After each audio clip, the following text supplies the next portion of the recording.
Hello everyone, welcome back to the NPC Dungeon. This week, it's all about short campaigns. How do I run them, and how do I recommend that you run them? First, I want to go ahead and say, this video is going to take a more general approach than I usually do. I'm not going to be zeroing in on specific topics. Instead, I'm just going to be giving a general overview of what I like to do when it comes to short campaigns. If there's anything you want me to go ahead and cover more specifically in terms of short campaigns, let me know in the comments and I'll be sure to do that. What this also means is that I'm not going to be breaking this video up into specific points. It's just going to be kind of a general discussion, and it's also going to be a little bit shorter than my usual videos. If you like these points, or the things that I talk about in this video rather, let me know in the comments. If you didn't, and you think you have some better tips, or if you think some of mine don't really matter all that much, let me know that too. I really like what my comment section is kind of turning into. I love all the thoughtful, thought-provoking comments I've been getting recently, so keep it up. And like I said, this video is going to have kind of a looser format than my usual videos. I'm going to just kind of talk about short campaigns instead of splitting it up into discrete sections like I usually do. So, like I said, let me know what you think, and let's get started. So let's learn something.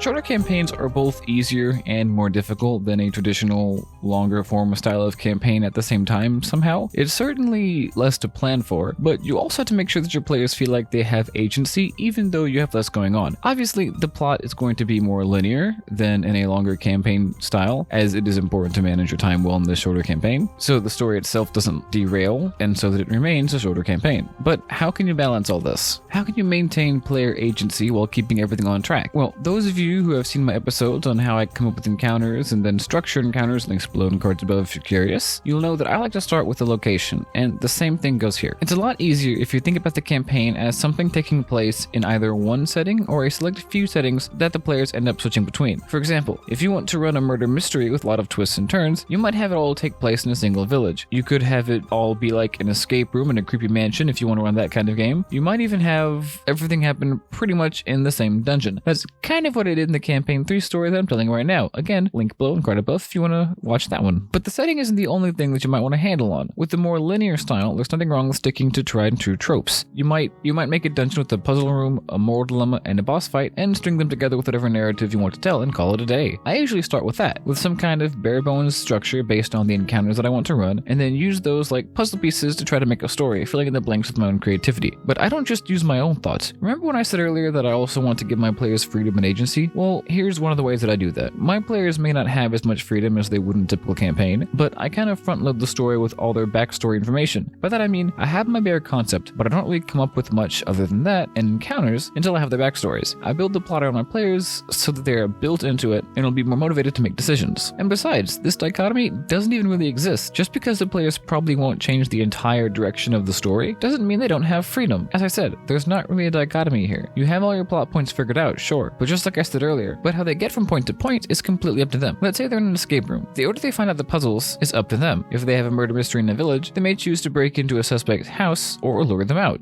They may interrogate someone or use one of the player's dogs to sniff around. And then how you react to that helps nudge the story in this direction or that. Just like I always say, if they find an alternative solution to your puzzle or combat or whatever, that's fine. Give it a chance to work. You never know where these things will lead. And that's really the fun of DMing. And for one last little point, I like to make sure to add plot twists and turns to my plot and my story. I do this anyway, but with a shorter campaign, they should be much more, let's say, gut-wrenching and impactful. And this is just like with a short story or a novella. You need to be more careful than with your more long-form kind of stuff. And this is because every word, or I guess in this case every session, counts. I actually just released a video on plot twists, so I'll leave a link below and a card above for that. It's all about how not to do them, actually. And for shorter campaigns, at least for me, those plot twist points are often where everything can change. So if you want your players to be able to change the whole story, which they probably should, it can happen here. Well, theoretically it can happen anywhere, so be ready for it. But be ready to plan for and make plot twists anyway. They really serve to make the story interesting. And piggybacking off that last part, try to have everything lead into the plot in some way. Try to have some kind of really dark moment for the party where it looks like everything's going to go wrong. If there's a moral dilemma, make sure that it affects the story in some way. Just because the plot is more linear than what you might do, that doesn't mean that it can't diverge. Plan for this and let your players have at it. If your players want to negotiate with the boss, let them. You'll end up at basically the same place either way. Besides, if you do what I usually say and plan for whatever alternatives you can think of, you'll be ready to react to it. And if you want to learn more about that, I talk about how to end a campaign in my video on how to end campaigns, link below and card above. And I also talk about making the encounters that you put your players through related to the story in my video on things that I wish I knew when I first started DMing, so check the link below and the card above for that again. Anyway, that's it for this week. I hope you liked it. Thanks for watching. Let me know what you think about it in the comments. Feel free to check out this week's other video. It's a continuation of that story that I'm telling recently where Serafina finally came back into the story, and come back next week where I'll continue that one and talk about how I plan for a session. Thanks for watching. Until next time, as always, let's learn something.